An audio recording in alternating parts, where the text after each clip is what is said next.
où se trouve actuellement la pluralité consacrée par la Constitution dans son préambule et en son article 1.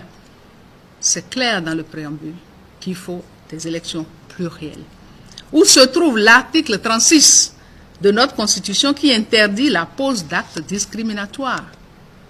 Aller aux élections aujourd'hui sans des partis, c'est un acte discriminatoire. Où se trouve le respect de nos engagements régionaux et internationaux? Il est interdit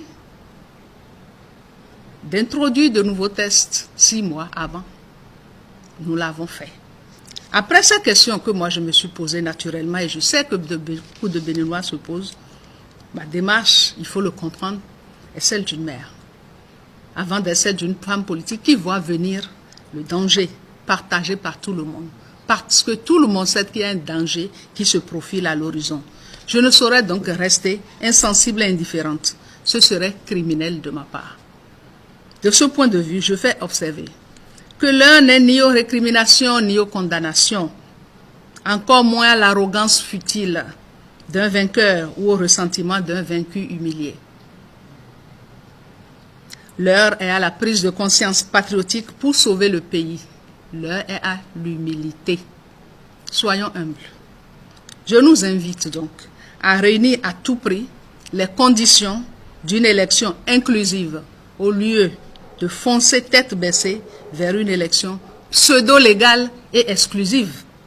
Pour cela, je voudrais humblement m'adresser au président de la République pour lui demander de faire usage des prérogatives qui sont les siennes pour ramener le calme et sauver le modèle de la démocratie béninoise. C'est un modèle. Parti de la conférence nationale, le Bénin a fait une marche. Nous n'avons pas du pétrole, nous n'avons pas de l'or, nous n'avons pas d'autres richesses. Et ce label est notre principale richesse. Faisons tout pour sauver ce label. Et le président le peut. Il a les clés pour le faire. Et l'histoire le lui revaudra. La sagesse populaire de chez nous nous enseigne, Monsieur le Président. Et ma toufie et notre toufie gossian. Lorsqu'on ne sait pas où l'on va, on sait au moins d'où l'on vient. Et la technique juridique aujourd'hui oblige à mettre en œuvre cet adage. Quel est le problème? Quel est le problème aujourd'hui? C'est l'engagement de notre pays de ne pas réviser les tests électoraux dans les 6 mois qui précèdent les élections, sauf consensus. Et le consensus dont il est question ici est loin d'être le consensus parlementaire. Il est celui de tous les acteurs politiques. Et politique ici ne signifiant pas politicien ni partisan, mais consensus de tous ceux qui s'occupent de la cité. Il me plaît, à ce niveau, de faire un commentaire. Le code électoral, entré en vigueur le 9 octobre 2018, n'a totalisé les 6 mois d'existence qui est 9 avril 2019. Donc, au 26 février 2019, date de clôture du dépôt des dossiers à la Sénat, où ce code est appliqué aux partis politiques, il ne totalisait pas les 6 mois requis par le protocole de la CEDEAO. La charte des partis politiques, entrée en vigueur le 17 septembre 2018, n'a totalisé les 6 mois d'existence que le 17 mars 2019. Donc, à la date du 26 février 2019, date limite de déclaration des candidatures à la Sénat, elle ne totalisait pas encore les 6 mois. Ayons l'humilité de reconnaître que nous nous sommes fourvoyés et qu'on peut encore faire demi-tour. Dois-je encore rappeler les conditions d'adoption de ces lois qui furent loin du consensus?